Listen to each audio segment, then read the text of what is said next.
Tulah kedua, Katak. Keluaran 8.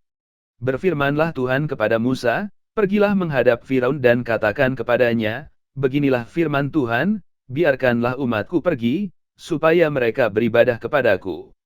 Jika engkau menolak membiarkannya pergi, maka aku akan menulahi seluruh daerahmu dengan katak.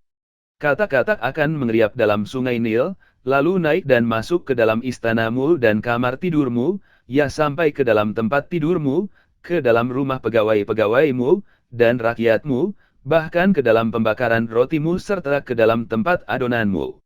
Katak-katak itu akan naik memanjati engkau, memanjati rakyatmu dan segala pegawaimu."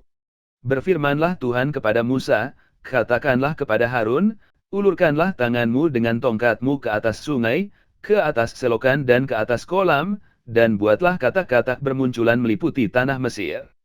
Lalu Harun mengulurkan tangannya ke atas segala air di Mesir, maka bermunculanlah katak-katak, lalu menutupi tanah Mesir.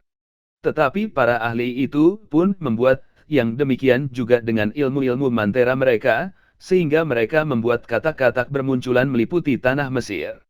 Kemudian Firaun memanggil Musa dan Harun serta berkata, "Berdoalah kepada Tuhan, supaya dijauhkannya katak-katak itu daripadaku dan daripada rakyatku, maka aku akan membiarkan bangsa itu pergi, supaya mereka mempersembahkan korban kepada Tuhan."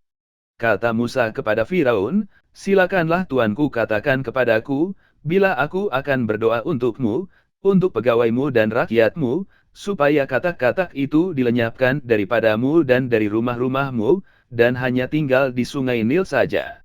Katanya, "Besok." Lalu kata Musa, "Jadilah seperti katamu itu, supaya tuanku mengetahui, bahwa tidak ada yang seperti Tuhan, Allah kami. Maka katak-katak itu akan dijauhkan daripadamu, dari rumah-rumahmu, dari pegawai-pegawaimu dan dari rakyatmu, dan hanya akan tinggal di sungai Nil saja." Lalu Musa dan Harun keluar meninggalkan Firaun, dan Musa berseru kepada Tuhan karena katak-katak yang didatangkannya kepada Firaun. Dan Tuhan melakukan seperti yang dikatakan Musa, sehingga katak-katak itu mati lenyap dari rumah, dari halaman dan dari ladang.